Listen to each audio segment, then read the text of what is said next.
All right, folks, listen, you know I got a smile. Listen, my soul is warmed up because I'm finna make something that takes me home, right? Today I'm gonna show you guys how to make a gumbo, and I bet you guys didn't know it's just this easy to make. Let's get it. Now, look, I'm gonna pan over all of these ingredients, but we finna get right into it though. As you can see, look, this is gonna be the star. This time I wasn't able to find any king crab, so I went ahead and went with the Dungeness, the clusters, right? So what I'm gonna do now is just go ahead and get this started. Yes.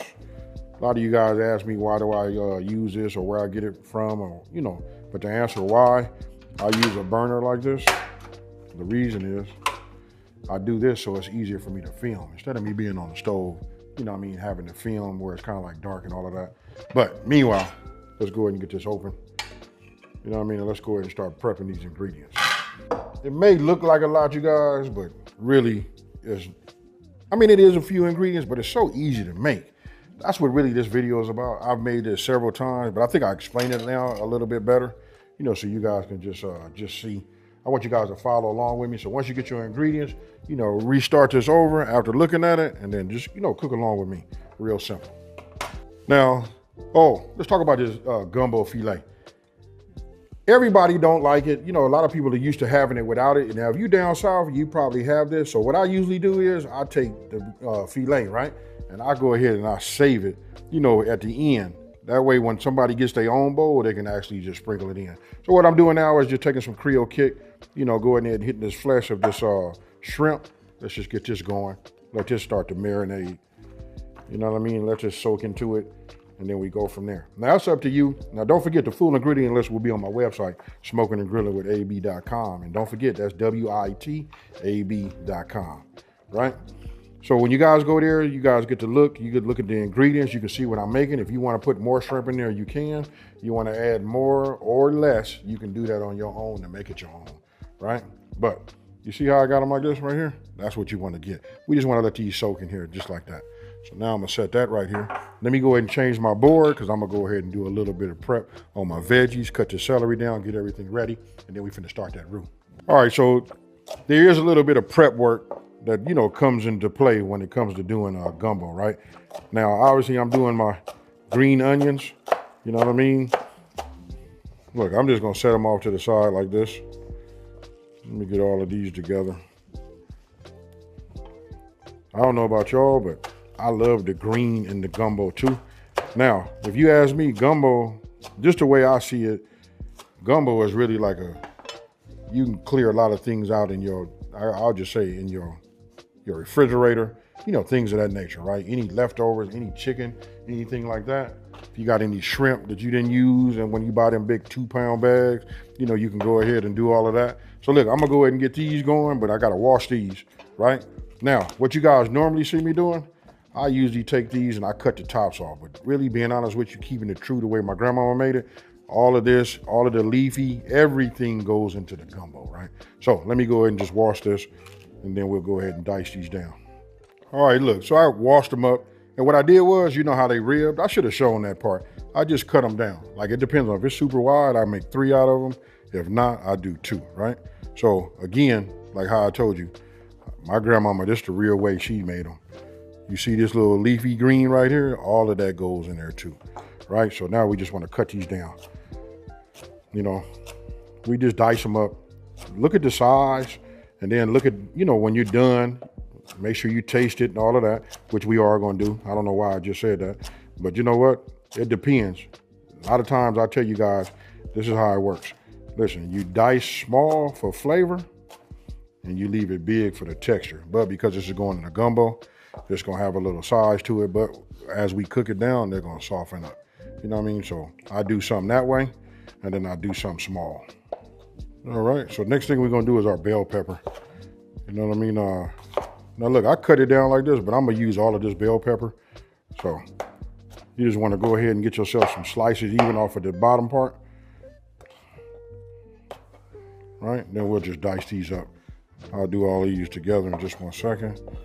But I just want to let you know all of this is going in the inside of there.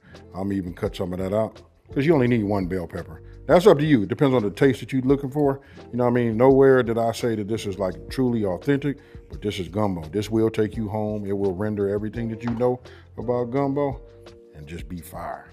All right, so after you prep all your veggies, now listen, I still have my cloves right here.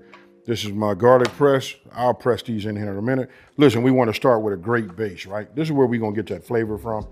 It starts at the beginning. So for myself, I like to use bacon fat. You guys don't have bacon fat, that's okay. Go ahead and just get yourself some, what will I say? Just go ahead and get yourself some butter, you know? So we'll just put a couple of heaping tablespoons of bacon grease, you know, to start it off. All right, now I'm getting ready to add some cooking grease. Now you guys can use vegetable oil or you can use canola. You know what I mean? I went with the 2 tablespoons in the very beginning. I could have actually filled that up, but no, we're gonna start right here first. You know what I mean? Just give it some flavor and get that going. Then once we start seeing the ripples and we got some heat, then we're gonna go ahead and start applying. That means adding our flour. Super easy, folks. I don't know why gumbo has this, you know, this little, I don't know, stigma about it, like making it, you know what I mean? It's so easy to make. Okay, once your oil, you know, starts to come up to temp, you know what I mean? We're gonna go ahead and just start applying some of this, you know, some of this flour to it, right? So the key is, listen, making a roux, let me just go ahead and kick it into high gear. You can hear how relaxed I am. The key is making a roux. To making a roux is just, you know, adding a little bit of time and then spending some time with the roux. I don't usually, normally I don't walk off from my roux when I'm making it. You know what I mean? I just, once I start, you know? So I don't want to have no lumps either down here. You know what I mean? So we're just gonna go ahead and just keep this going. And the reason we don't want no lumps, because those lumps represent a little raw flour in the inside, right? But you see how it foams up like this right here? That's okay, that's what you wanna do. I mean, that's what you wanna see, folks. So again, I'll tell this, because I know all of my chef friends that watch this, you know what I mean? And they tell me, AB, you know you can put that in there. You know, all of the flour in there, but I just like to do everything in increments, you know what I mean? So I can control how lumpy it is, you know, stuff like that. So especially if you're new, this will give you a little confidence, you know what I mean, and get your arm strength up, you know what I mean? But look, I want you to pay attention to that color. Now, I like to say it has 3 stages to it. One is gonna start off, you know, as we cook this down, we want to see it turn tan. After that, then we look for the color of peanut butter. And then after that, then we're looking for a chocolate bar. Right? So notice what I'm doing. I'm staying with it. I'm not stopping. I hear people say you can burn it. I don't know. I've never ever burned a roux that I know of anyway. You know what I mean? So we just want to keep it moving and keep going just like what you see right here. Okay, so if you look at it down here, look at this right here. This is what I'm talking about. We'll call this stage 1. Now we reach 10. And listen, that nutty smell that you smell that's coming off of this right here, you just know we on the way. Or yourself is on the way to making a good roux, right? So we just keep working this in until we reach the next stage, and that would be peanut butter. All right, so look at here. We're at stage 2. We're gonna call this peanut butter. Actually, we're a little bit darker than the peanut butter, color, but this will do it. You know what I mean? The next phase is we want it to look like dark chocolate, right? That's the way I like mine to be. Love that flavor that it gets. And you can see what I'm doing. I never stop, you know, stirring. All right, so now I got this is the dark chocolate I wanted to show you guys. But before you get here, let me address this. Because listen, I got so many gumbos. I made them different ways. I even went against the grain. It added some tomato, you know, the one, and I know that is thou shalt not add tomato, anything to a gumbo, right? But if you look right there, you can see I got andouille sauces, right? Normally I put the andouille sauces in the beginning. I get a little char on it, crispy up at them edges, get it to sweat down and put that andouille, you know, flavor in the inside before I put the bacon in and all of that, right? This time I did a little different because I want you guys to look at the different stages because you'll see that leaves a little residue in there. And some people say, well, is that burned? Because you'll see a little specks, but that's because I put the black on there. Now, with all that talking, come on in here and look at this right here because this is what I'm proud of. You see this right here? This is what you want to achieve. You want to have that dark chocolate look right there. Now we finna kick it up and get down and do what we do, folks. This right here is the base of us starting, you know, gumbo. That is a roux.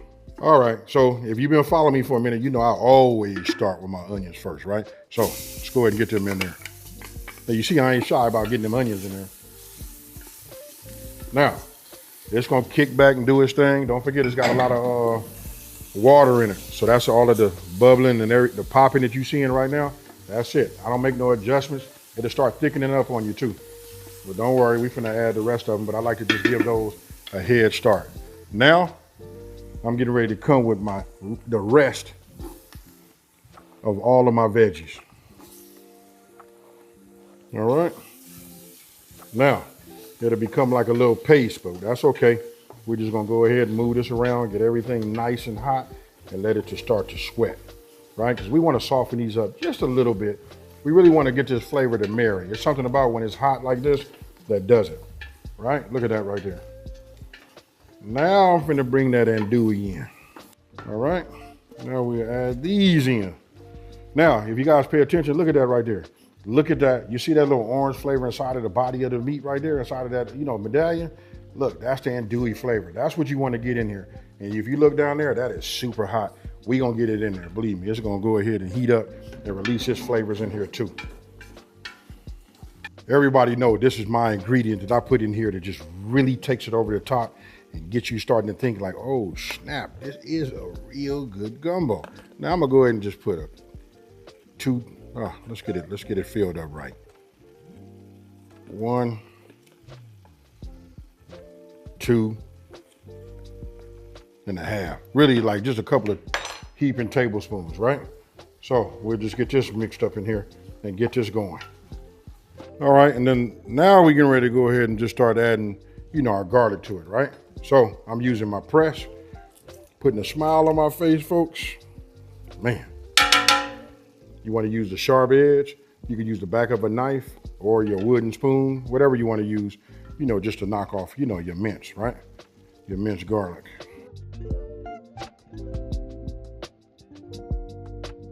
All right, so after stirring it, and moving it around, for maybe about like a minute or two, just so that I can smell and it's nice and fragrant, with the garlic.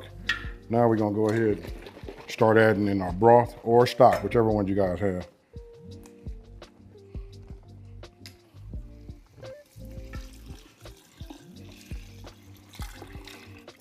So if you guys come in here and look down on this, look at it as I stir this. Now I'm gonna bring this fire up, right? Now we running it high. Look at this right here. Now it'll start looking like a gumbo to you guys. Just looking at it, look at the color.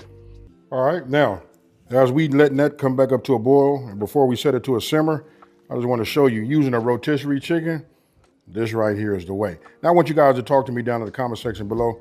I'm pulling off of this, this skin right now, but tell me, look, you can even see, look how far look at the coloring that this, comes with. Just saves so much time. You guys do not have to use this. You guys can go ahead and just, cook one up, season it how you want to, and then do it. But if you want to save some time, this is how you do it. Now, talk to me down in the comment section below. Do you put the skin inside of there too? You guys let me know. I like the skin, So you guys let me know, what would you do? I got everything shredded down. We got a nice little boil going over here. I'm constantly stirring, making sure nothing sticks to the bottom as far as that andouille, right? So if you want to look, I left this out here so you guys can see. This is just like the carcass and some of the bone, left over from the chicken. This is what we're gonna add to that. So now I'm gonna start adding this into it. Adding this to it. Be careful, make sure you're not doing what I'm doing. I should have put it in there in increments, just for the fact that we don't have no splash. But I want you to look. Look down in there. Ah, yeah. Actually, pot this size, I could have used 2 birds. 2-yard birds, but don't trip. We still got shrimp, and we're gonna be adding some cabbage to it also. But look at this right here. Yes, sir. Now we're gonna let this marry, right? I'm gonna let this come back up to a boil. And then what I'm gonna do is I'm gonna set it to a simmer. Now, let me address this part right here. All right, so addressing the part about the seafood, I had this out. I should have probably put this in the refrigerator. Usually I put ice under the bottom and just put it on there, especially when it comes to crab. But listen, it's nice, cool in here, that's fine. I'm gonna put this back in the refrigerator because we don't add this until like the last, This is really don't go in until like the last 10, 15 minutes. And then for our shrimp, we don't put our shrimp in until like the last 5 minutes. Actually, when I cut it off and drop them in like that, we just let the residual heat do it. And that'll do it because we don't want it to be rubbery. Now, take your bay leaves, drop those in there. Hey, somebody tell me, who was the first person that used bay leaf?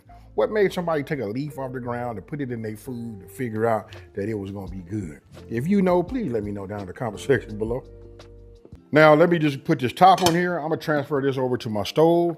I'm gonna set it, make sure it's at a simmer, and I'm gonna let it simmer for at least an hour, right? So then I'm gonna let it simmer for at least an hour, and then I'm gonna show you what we do next.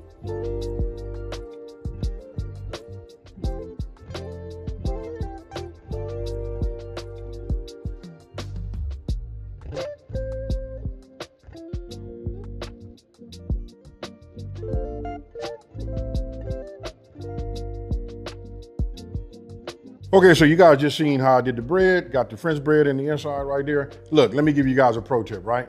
Because I want you guys to look in the inside of here. Look right here. Listen, remember, break on the out away from you.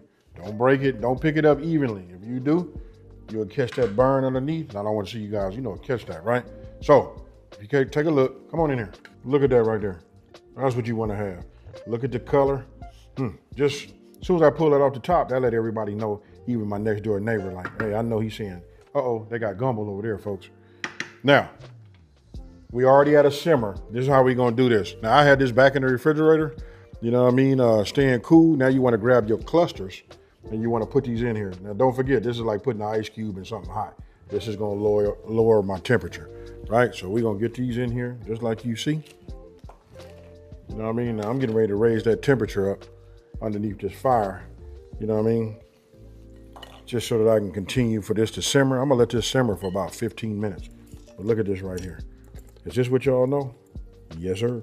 All right, so now we just wanna go ahead and work these in and get everything nice and, submerged, because we want that flavor in that crab meat. Now, this is Dungeness crab. I think I mentioned that earlier. Most of you guys know that, but if you didn't know, there's all types of different crab. But like most commonly used will be the snow crab. Everybody, I'm gonna say the last 15 years been trying to use that king crab, So let me go ahead and make sure. I want to see it boil. But you see that right there? Oh yeah. Now you can add crab meat here. You can do it however you want to. Even if it's sitting up here, I just want to make sure that it's been submerged at least once, right? And then if you see these pieces sitting up right here, when they start boiling, it's gonna start to steam. I promise you, y'all, this is the way it's gonna be. Okay, so come here, take a look. I'm finna break this again away from myself, let that steam out, because that's a blister getter, folks. Right, let's put that down right there. Look right there. That's it. Remember I talked about the steam? Just because all of it's not submerged, it's okay. It's steamed and got it right. Now I'm gonna turn everything off, just like you see. Right, now I'm gonna move some of these around. Let's get them in there. You know what I mean? Those who are on the bottom, it's time for you to come up here to the top and let everybody else spend a little time down there on the bottom. Right? So it's up to you how much seafood you put in here. Oh yeah, I can't wait, folks. Now, I just pulled my shrimp out. Remember my shrimp? You see how hot it is? I done removed the fire from underneath, right? But you still see it boiling? That's all you need, right? We dumped this in the inside. Yes, sir. Remember, it's been marinating with that Creole kick or whatever seasoning you guys put on there. And then we just drop this in here like this. And I'm finna hurry up and put this top on there. And we'll know when they're ready. You see how when you put them down, they start turning that little pinkish color right there, and they're gonna start drawing up. But you wanna make sure all your shrimp is underneath. So now we wanna get this flavor and we wanna have it cooked, but we don't want it to be overcooked. So after I added my shrimp, at the end, right? Everything turned off. We let the residual heat cook that. It probably takes about, I think I was saying it would take about 5 minutes, but it took me about 10 minutes for it to be right? So everything nice and hot. Nothing is overcooked. I will show you. Anyway, it gives me another excuse to go in here and get myself some of this shrimp, So I can take that. You guys can see, got a little celery right here on top.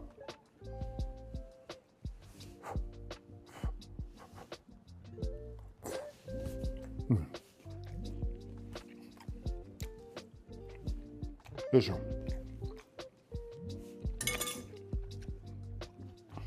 Ooh. I'm doing that because you got to do it in the right steps, the right order, so you don't overcook that shrimp. And when the shrimp come out right like it is right here, now check it out. This is what we're gonna go ahead and present this here. Okay, so look, I use these little small bowls right here. My little ramekins or whatever. That's the shape that obviously that you see. I just spray this with a non-stick spray, get it in here, pack it in there, set it right in the center of whatever I'm gonna serve in, and just drop it in there. right? Super easy. And if you guys take a little step back right here, look at that right there. I know everybody, when you say gumbo, you don't be thinking about that, but I like some nice, crunchy French bread. You know what I mean? I just fixed that up for myself because I do like to dip that inside of my gumbo.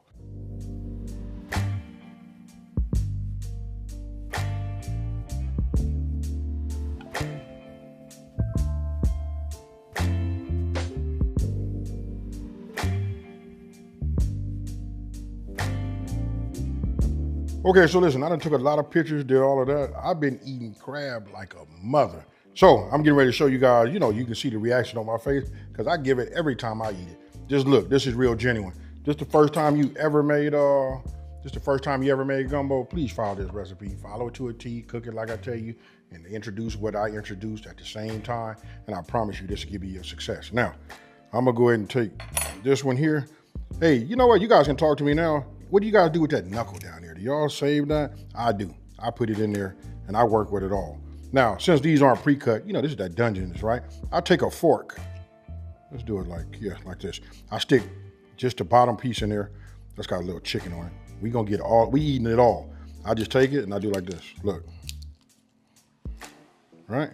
And then once I have it all the way through, broken, then I split it open just like this. Now I'm sure you guys got your own method, but I'm just showing you how I do it. You know what I mean? Like that. Now you see this piece of meat I'm finna pull out of here like this? Now I'm finna go ahead and find me a little spot where I can go ahead and give it a dip. Now I know this ain't fair. This video going out on Sunday. This for all of y'all, Gerald. Hey, this is for everybody that be in there on Sundays. You know what? I'm gonna go ahead and do it like this. Cheers, y'all, and Happy New Year.